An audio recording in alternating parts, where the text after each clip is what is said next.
Hi guys, it's Puppy UK for EvECoPilot.net, and today I'm here with Alex, also known as Alekseyev Karrde, whose name I've been trying to pronounce for the last 5 minutes. I can't get anywhere. How you doing, Alex?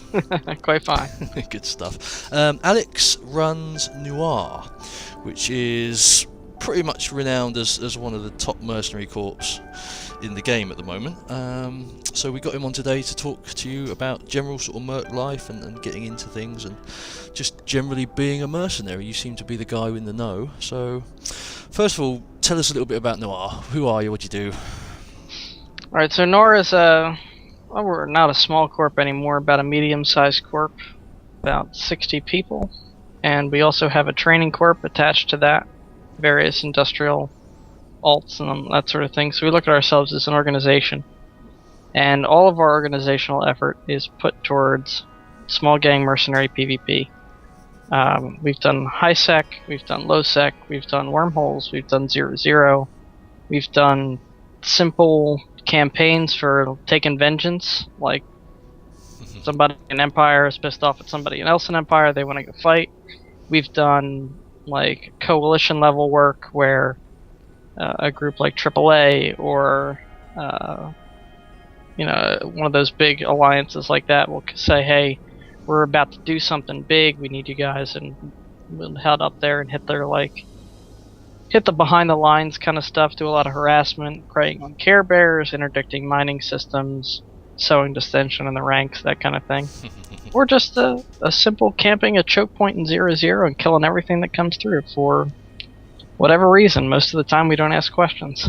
That's generally why we like you so much. So I mean, really, your EVE life can change sort of from day to day with the contracts you take. Like you said, I think that to me has always been one of the biggest appeals of sort of the mercenary life, is that one minute you're sat in Empire camping cheetah, and the next minute you're off, fighting with the NC in the north. It's both the biggest appeal in a lot of ways, and also one of the biggest restrictions. I think more than anything.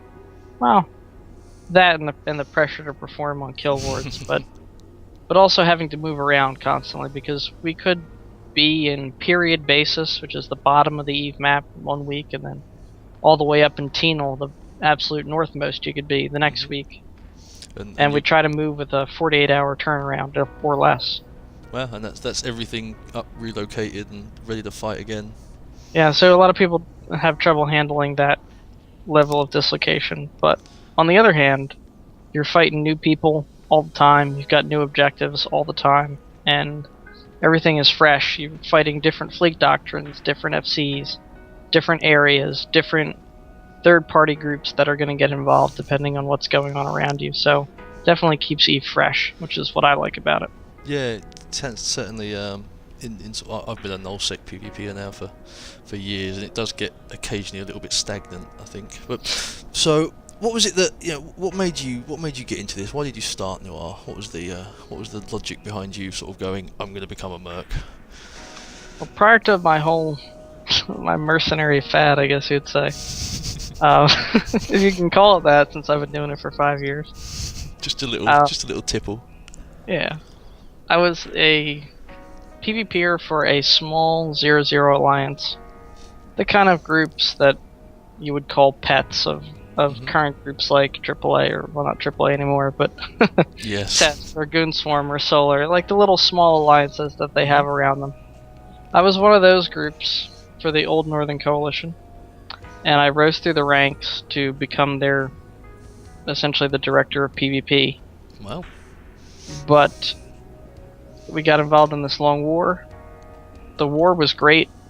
We stood up against a group who at the time, the prevailing winds thought we'd be out of our space in 1 or 2 weeks because the big coalition wasn't helping. In reality, it took 2 months. Wow. But the prosecution of the war was quite difficult for me. Our command structure was not very appropriate for EVE Online. It became very difficult to make decisions. I was getting frustrated with the leadership. I was getting frustrated with the general membership not really being as interested in PvP as I was. And at the end of it, I just made a realization that I can't grow as a player here anymore. Like, there's no place for me to go that's up, but I really want to. And I was thinking to myself, well, is it possible to make a living just from PvP? Because that's really all I like to do in EvE. And so I looked into being a mercenary. I found one mercenary alliance who was close to what I was going for. I joined them. The whole environment, the pressure to do well, the idea of getting into a fight that you can win with no losses if possible, the idea of fitting your ship so... Not fitting your ship so it's cheap when you lose it. Fitting your ship so that you never lose it. Yes. That was just so awesome. I bought my first pirate implant set. I got a set of low-grade snakes for my Ares. And I just went wild on the kill boards. I was tackling everything, man.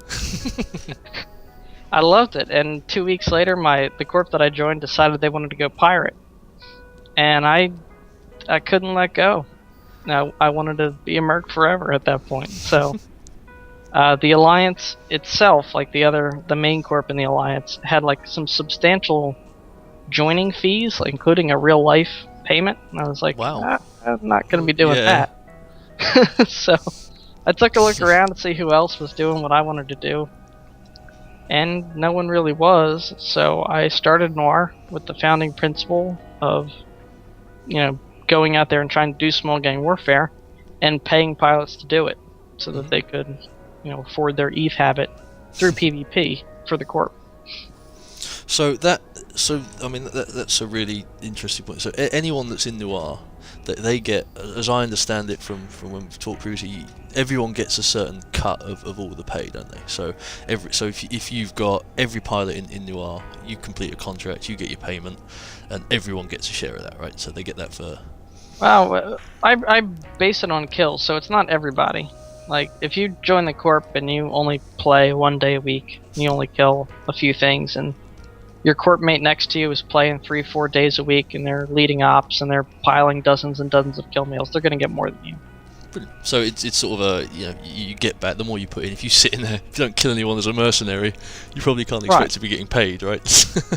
So I pay out 90% of the money that we get for contracts goes out to the members. Wow. Based on their relative performance in the contract. And if it's an objective-based thing, like, hey, we have to destroy this POS, then I'll split it evenly to everyone who showed up. Brilliant. But in terms of, like, the jobs where we have to do 1, 2, 3 weeks in some place, I have a kill board module that tracks how much damage each pilot's doing, and the top 50 pilots get that paid out based on where they came up in that ranking. Well, so... The better you kill, the better you get paid. So it sounds like fun to me. I think it's a very a lot of new players either just flat out don't know about mercenaries, or it seems to be quite I wouldn't say it's sort of quiet, but I think coming in as a new player, I think it took me about a year to even find out that mercenaries exist. I think I actually hired you guys once when oh God only knows what happened. I think someone shot my paws or something, and I was like, I hate them. But we couldn't fight them. We were only little. This is back in the day. I was like, damn it, I don't care. I'm getting Noir. But yeah, so you guys specialise, in the small gang stuff. Sort of. Like you're saying, you've got 60 or so pilots, and I can certainly vouch that you guys do that exceptionally well. But yes, I've seen your kill boards, and I think I've been on the wrong side of you a few times as well. It didn't end well. I think we've killed you once or twice. Yeah, I think you might have just done it for fun. I don't think I was involved. Just trundling along. Oh look, it's Alex. No, I'm dead. So I mean, obviously I don't want to sort of go in too much about your competition, but there are, what sort of other, do you get mercenaries that just specialise in the large scale stuff, that are just in nullsec? If I was looking to become a mercenary, what sort of options are available to me? Well, when we started Noir, when I started Noir, it started as a one-man corp. At the time, this was, you have to keep in mind like where things were in EvE at the time. Mercenary Coalition and KIA Alliance, KIA, whatever they're called, Kia. They were falling apart. It was at the end of Tortuga, which was supposed to be this mecca for mercenaries and pirates out in 0-0, that it just completely backfired. Yeah, those alliances were collapsing. So there wasn't a lot of establishment at the time. There was Trinity Nova Alliance, and Repo Alliance. Neither of those alliances still exist today. So we were starting fresh at the time, but since then there have been a number of groups that have sort of emerged. The most famous of which is obviously Pandemic Legion. Probably the most famous mercenaries in EvE, certainly the largest. Yes. And I don't think anyone will probably be able to challenge them as far as power, because I think they could take any other alliance in the game. I think they has more supers. Yeah. Yes. And they also have a lot of elements of Mercenary Coalition. A lot of the same players and corps have joined them. So, Celine, the former CEO of Mercenary Coalition, calls them the spiritual successor to what they were doing. Of MC, yes. So that's the god tier. Well, yes. Then there's like level 2, which is groups like Noir and some of the larger wormhole groups like Narwhals Ate My Duck, formerly, and now they're under the banner of Exhale Dot. Groups like that, where we're fielding large-ish fleets in the 20 to 50 range, maybe even larger in some cases for Exhale. And we've got high-skilled pilots with Tech 3s, and we've got some cap ships, a handful of supers, but nothing we could really use. And then there's the established guys that just aren't quite up that high. And I'd also put Pizza in the former category, Percussive Pizza Time Diplomacy, who did quite well in the Alliance tournament. They did very well, as I understand, yeah. Below that, there are a number of groups that have been around and are mostly focused on Empire work. They're still developing their membership, they're still developing their skill points, still developing their reputations. Marmite Collective, Ghost Division, Ghost Squadron. One's the Corp, one's the Alliance, I forget, but number of groups that are sort of in that mix. And then there's like a fourth level of groups that are starting up, and every month or two you'll have a mercenary corp try to make a go of it. Most of them don't survive past 6 months. In fact, most of them don't survive past 3 months in a functioning way. But you get some that really catch on and become fixtures of the community. So it does happen. It's just a process of death and rebirth. Yeah, fortunately we're all immortal. So anyone that wants to start being a merc, you can come in at any of those levels. Like Noir's got Noir Academy. We'll take a new player. We'll train them up to where we want our pilots to be, and then they come do that with us. Pandemic Legion's got skill point requirements, but they also work with a lot of alliances like Tests, which don't. Yeah, I think they also have they've got a waffle corp, haven't they? I think PL have, which is basically throw people into the grinder until they either grow strong enough. I think they just abuse them until they either leave or join PL. I think I think I've been on the receiving end of waffles as well, and it wasn't such a scary experience, to be honest. There was a lot of ships and really not much fighting. But yeah, so I mean, that I think so. You would literally take into your training alliance. You would take a 1 month, 2 month old player, which is I believe the current requirements are 5 mil skill points. Okay, so like that, but that's not very difficult to get. Yeah, I mean, you're talking, by that time you're still talking about players that are still learning the basics to a degree. Yeah. Especially if they've sort of been out of a PvP. So really, I mean, relatively quickly, I mean, you couldn't even be mining in a Hulk at that point. From the industry side, you'd still be training up towards your Hulkageddon. So I mean, the barrier to entry there, I mean, is relatively low for a new player to get into that. We try to lower the barrier to entry to getting in, and then have a high threshold for getting out. Basically, if you want to graduate, then there are certain training goals that we have. There are certain proficiency goals that we have, like you need to know what the ship does, and you need to know this mechanic, and have to have proven experience in fleets. One of our important graduation requirements that I think distinguishes Noir Academy from a lot of other PvP schools, and even a lot of other training corps, is that we require all graduates to FC at least one fleet before they get out. So there's definitely a leadership training component there as well. Yeah, and I think that's you can see how that's really going to help down the line to just sort of have an idea of what's going on behind the scenes. I think when an FC, I think a lot of people really underestimate that as the role of an FC, as they just jump in and call the people that are going to die, where in reality, it's an FC that makes and breaks fights, alliances, the whole shebang is all, every fight is based from the backing of an FC. That's incredible. We're working right now with Black Legion, and their head FC, Elo Knight, is like, wow. Even my draw drops. I've FC'd lots of fleets, but this guy's like, he's boxing 6 accounts, he's got his heads in all these intel channels, and he is lining up huge fights. He knows the targets to call, he knows what his fleet can take and what they can't take. And that level of mastery is just... We've got Super Twinkie at the moment in our in the NC with us, and I've flown with some very good FCs in my time, but he's even when he goes up in flames, he still does it calmly. He's like, yeah, we're dying. But he really is something quite special as well, and I think that you can't really, I think to a degree, you can't train an exceptional FC. You can make a good FC, you can make a competent FC, but the stuff that he pulls out, a lot of it is just, he like he says, I just go with my gut. I think, they probably can't, and you just get a feel for it over the time, don't you? But definitely giving newer players sort of an understanding of what goes into that, I think certainly. Well, our approach is that, like, any pilot that comes in, we don't need you to be Super Twinkie, but if no one's online, it's just you and maybe 2 or 3 other guys.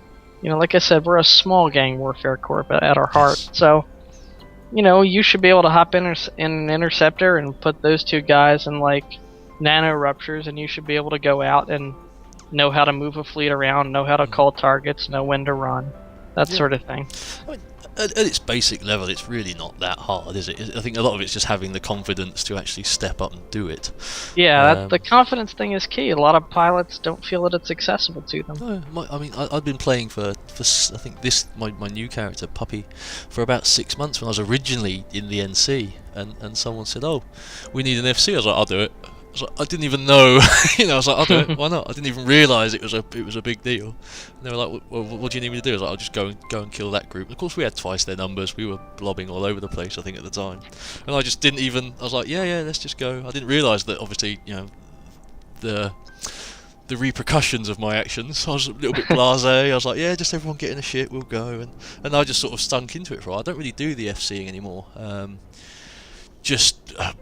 I'm sort of, like I said, I do a lot of the carrier stuff now. It's all triage for me. And I think part of me really misses it, but the other part of me is quite relieved not to have to worry about when I log on when I want to now, and I make the CTA if I can, whereas the 3 hours work before the CTA, the 2 hours work after it was never the but the EvE. Yeah, I've been enjoying that for the past week or 2 with Black Legion. It's nice to have a guy that's better than you at FCing. He gets to FC everything, and I get to finally! I'll just sit here quietly and let him crack on. Running a logistics ship, awesome. Yes, I do. I love logistics. Is the unsung hero of EvE. I absolutely love logistics. One time I had to FC a fleet from inside the seat of a triage carrier. That was fun. Yeah, I think I get confused enough when I'm doing triage between the fits and swapping out and getting your cycle tight. You've got a million things. A triage carrier is probably I would argue probably one of the hardest ships in the game to fly. It's intense. People don't appreciate, I think, until you actually do it, the level of difficulty between going from a logistics ship on the one side and then going to the carrier, which, functionally they're the same. You're locking friendlies, you're pressing the button, but the scale of fights are way different, and the enemy response to your presence is way different. Yes. Oh, look. Like, DPS is coming faster and harder, the Alpha Strike is harder, the enemy FC is constantly trying to screw you up by switching targets. Yeah. They will purpose. And that comes down to another sort of brilliant aspect of FCing. You get to fuck with people. That's what it comes down to. Just change to him. Now change to him. Split up. Shoot him. Just pick a target at random. And as a triage carrier, you're just in panic mode and you're clicking everywhere you can. And then you got to change your fit because they're shooting you, and you got to change it back. Oh, brilliant. And then to FC on top of that, Jesus, I'll just log out. I'm done. I'm going home. Well, I was lucky / unlucky enough to not have a triage partner. It was just me with the one fit. So I had to micromanage my capacitor, and worry about getting shot, and worried about getting signed on, and calling targets, and getting reps out. And eventually, after that one fleet, I was done. I was like, all right, next time, I'm just having a target caller. And when I get onto the field, it's your fleet now. Like, I'll move you around, I'll do whatever, but I cannot do that crap anymore. You just call out the names, yeah. Let me get on with what I do best. Yep, But okay, so I've got a little bit. I think we spent about 10 minutes there talking about triage, but oh well. So yeah, I mean, so if someone was to sort of hire someone, if someone blows up my pars or kills my Hulk, and I want vengeance, how do I go about getting it? How do I get you guys to kick someone's butt for me? The best way is by EvE mail. Mm-hmm. Most initial contact happens there. It's really helpful if you come with information. Like, we can do recon of targets, and that's a contract that we do. Just like a Wardex. Well, we don't do Wardex right now, but just like any other our contract type, scouting, POS takedown, whatever, we do have a recon option. But if you want us to do, if you really want us to like hit a POS, for instance, and you're gonna like laugh that I have to mention this, but make sure you know what moon it's on, what alliance owns it, what corporation owns it, what type of FOSS it is, and you know it'd be nice if we had like either a picture or a scan count of the guns on it. So you've actually had someone turn up and say, "I need you to kill these guys' POS." Yep. Where is it? Don't know. Yes, I have absolutely had that. Brilliant. So yeah. One time someone said it was around a system. Oh, is it near Jita? I was like, oh well, if you can narrow that down a little bit, Yeah. I'd love to talk to you further. Brilliant. Yeah, I mean, doing your own homework is probably a good thing to do. So then, literally, just put all your information together, drop you guys a mail. And also keep in mind like what you want. We have a lot of combat experience. You can ask our advice, and a lot of people do, but make sure you're able to articulate your goal. I think a lot of the breakdowns of communication between mercenary corps and the people that hire them comes in when the people that hire them don't really make their expectations or their goals clear, and they just let the mercenaries do their thing, which mercenaries are going to be doing. But if you wanted something in particular and didn't make that clear, the mercenary is going to go with what they do best. And if that wasn't what you were looking for, and you really only have yourself to blame for not making it clear that you wanted something else. Yeah, and I think that's really the last thing that, especially, you guys run entirely off your reputation. If you guys sort of, I mean, you guys run. I think every contract you've ever done for me and people I know, you've always done an exceptional job. It's been done, happy days. But I think if you do get that sort of crossed wires and things do go bad, which I'm sure eventually they're going to, no matter what happens, something's going to go wrong eventually. And here's a common example.